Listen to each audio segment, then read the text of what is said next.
Hello, pleasure to meet y'all. Jacob Hatch from Fallbrook, 20 years. When I was a small child, I decided I want to raise my own family up here, so I had my two kids and rose them up here, and it's been a wonderful 20 years. Moved out approximately about 13 and decided I wanted education in ecology, agriculture, sustainability.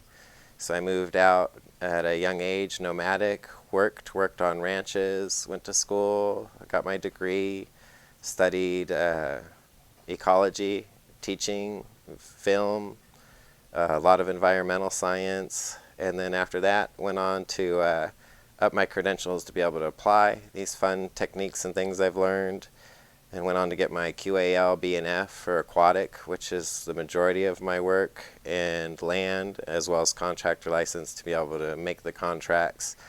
And then one of my favorite things that I like to hear is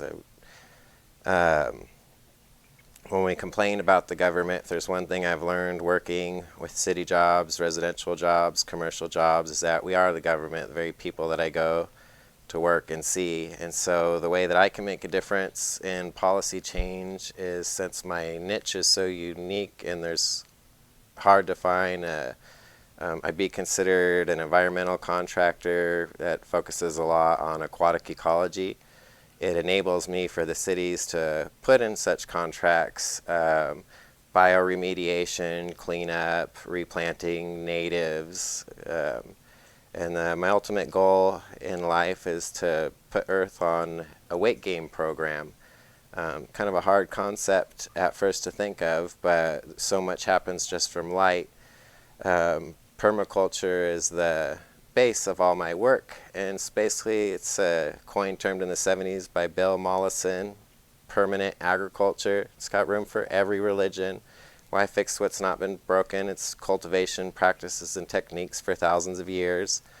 And it's like the movement in the 60s and 70s. It's just got a new suit and tie on it and is better presentable to the world. And I believe that we most affect our inner spheres and the people around us. So my purpose in life is to educate those around us about nature, ecology, and my favorite, how to bond and connect with animals, wild animals. So here in Fallbrook and all its surrounding counties, we'll do things like swales, rebuild habitats, or even just simply shape the land, leave it alone, and come back years later to see it's succeeded into a forest. Because everything in life wants to succeed into a forest. Our chaparral is even a small forest. So our weeds aren't actually really weeds, they're doing our job. And a lot of the times they're actually edibles. You know, a lot of you are familiar with radish and taproot. Once again, they're edible, and radishes and mustard. They have such a huge taproot, it just, before the saplings even grown, that taproot's already 2 inches into the ground, breaking up the soil, getting it nice and soft for new grasses, more herbaceous things to eventually succeed to a forest. We can help speed nature up in this process. Since we're in a Mediterranean environment, we focus a lot on water catchment and swales. In 1 inch of rain on 1 acre, we get 27,000 gallons of water. We tend to just run that off to the ocean. So if there's anything I can convey to people, it would be to work and live with the animals around you. Slow the environmental systems that move through you. Slow the water cycle, slow the nitrogen cycle, slow the sunlight cycle. So you're harvesting and letting nature do as much of that work, while we're directors directing it in a direction that benefits nature and people all around us. An example of this would be with school owner Alden Hugh at Sky Mountain Institute. We did a fun class with 30 to 50 people where we did earthworks, built swales on a few acres. And we got lucky. It was really fun. We built the dammed the water. The swales go on contour on a hill level, so when the water doesn't run down, they fill. And the idea of this is it soaks so much water in the ground, it'll eventually actually create springs out of a mountain, literally putting Earth on a weight gain program. So instead of rushing 27,000 gallons on an acre off, we're soaking into the ground so much that the mountain becomes saturated, more trees can grow, more herbaceous, and literally springs start popping out of the ground of water that we can, use for whatever means we see necessary. So during this project, it actually rained 2 nights, the swales filled, and now to this day there's a permanent spring that comes out the side of the mountain that only took a year from building the swales. Those particular swales ran on a couple acres and ran 2 feet by 4 feet wide. Some of them you can use as carp bass, and so once the ground soaked a little bit of water, it becomes alive, and instead of running off, it soaks it up like a sponge. So we can literally raise our water tables up. California does not need to be in a drought as long as we're storing our water in the ground. Our wells will continue to rise instead of us having to always dig deeper. A prime example of that is Fallbrook. Everyone knows Fallbrook's little secret is we have a lot of groundwater. Well, Fallbrook has a lot of hills to where we can actually, it's pretty hard to blast and make level and run off. So all our nice moundy hills soak up so much water, which enables us to have a high water table and plenty of water underground. Like I said, I used to be a teacher, well, substitute. So one of my favorite things to do in this is I've come to learn that I love all students of all ages. So if organizations, schools ever need my services, I do lectures, educate businesses, agricultural, even restaurants, production, as far as like making products, how they can have a less imprint on the land, grow things like gardens with polyculture and plant husbandry, feeding each other so we're not giving nutrients or anything like that. That would be a lecture, geared towards agricultural production.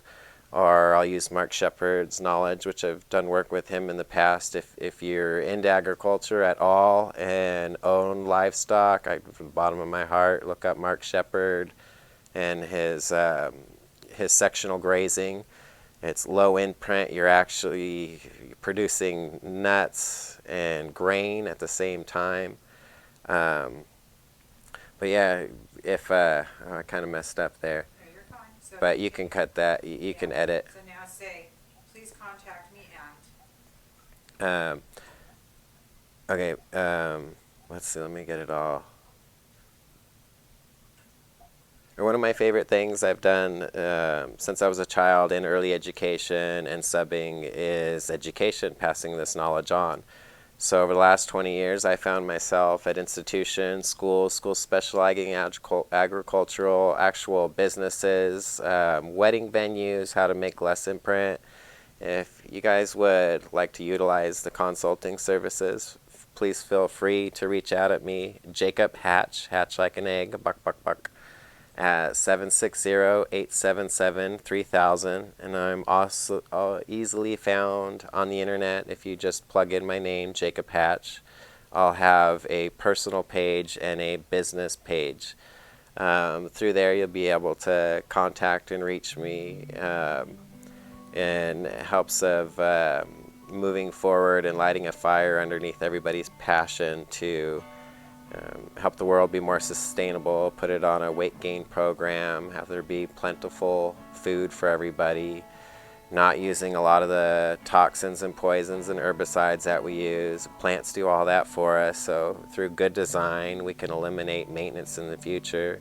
We've actually drawn up models through our own design where we modify some of the beginning of the ranch, and I can literally show you on paper how you design something. Will be a matter of saving $40,000, $50,000 a year that could be put towards other sustainable projects or the community. But yeah, feel free to reach out for me. I don't charge for just questions on the phone, and then if I suit your needs, I'd love to come out and help your business or help you grow personally or help you open doors for you and show you guys all the worlds of communicating with the animals, communicating with nature, how to make it work harmonically together to achieve, universal oneness.